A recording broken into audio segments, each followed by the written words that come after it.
شہر مدینہ میں ابو حسن نام کا ایک سوداگر رہتا تھا جو اپنی دولت اور سخاوت کی وجہ سے مشہور تھا۔ اپنی خوشحالی کے باوجود ابو حسن سادگی سے رہتے تھے اور ہمیشہ ضرورت مندوں کی مدد کرنے کی کوشش کرتے تھے۔ ان کے اعمال اسلام کی تعلیمات اور حضرت محمد صلی اللہ علیہ وسلم کی مثال سے متاثر تھے۔ ایک دن اس علاقے میں شدید خشک سالی آئی، فصلیں ناکام ہوئیں اور بہت سے خاندانوں کو خوراک تلاش کرنے کے لیے جدوجہد کرنا پڑی۔ ابو حسن نے اپنے ہم وطنوں کی تکالیف دیکھ کر عمل کرنے کا فیصلہ کیا۔ اس نے اپنا سارا فاضل اناج اور دیگر سامان اکٹھا کیا اور غریبوں اور مسکینوں میں تقسیم کر دیا۔ وہ وہاں نہیں رکا، اس نے ایک کمیونٹی کچن کا بھی اہتمام کیا تاکہ اس بات کو یقینی بنایا جا سکے کہ ہر ایک کو روزانہ کھانا ملے۔ اس نے جن لوگوں کی مدد کی ان میں فاطمہ نامی ایک غریب بیوہ بھی تھی جس کے 3 چھوٹے بچے تھے۔ فاطمہ ابو حسن کی سخاوت سے مغلوب ہو گئیں، لیکن بدلے میں کچھ پیش کیے بغیر مدد قبول کرنے پر فخر محسوس کرتی تھیں۔ ابو حسن اس کے غرور اور شائستگی سے واقف تھے۔ اس نے اسے یقین دلایا کہ اس کی مدد آزادانہ اور کوئی توقع کے بغیر کی گئی ہے۔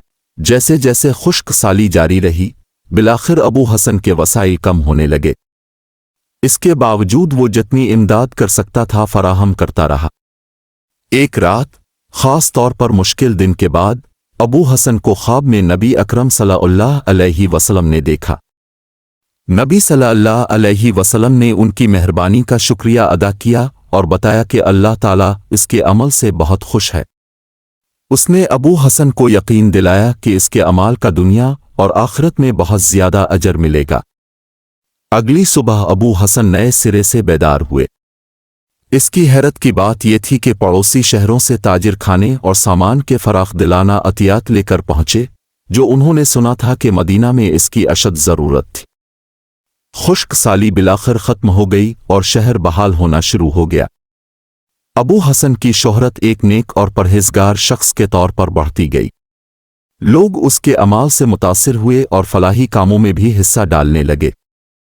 فاطمہ، جس نے ابو حسن کے حقیقی کردار کو دیکھا تھا، بعد میں کمیونٹی کچن میں ایک فعال رضاکار بن گئی اور بہت سے لوگوں کی مدد کی۔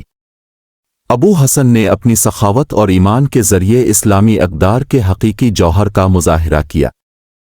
اس کی کہانی بہت سے لوگوں کے لیے ایک سبق بن گئی، جس سے یہ ظاہر ہوتا ہے کہ حقیقی دولت کی پیمائش مادی املاک سے نہیں ہوتی، بلکہ اس رحمدلی اور شفقت سے ہوتی ہے جو دوسروں کے لیے ظاہر کرتا ہے۔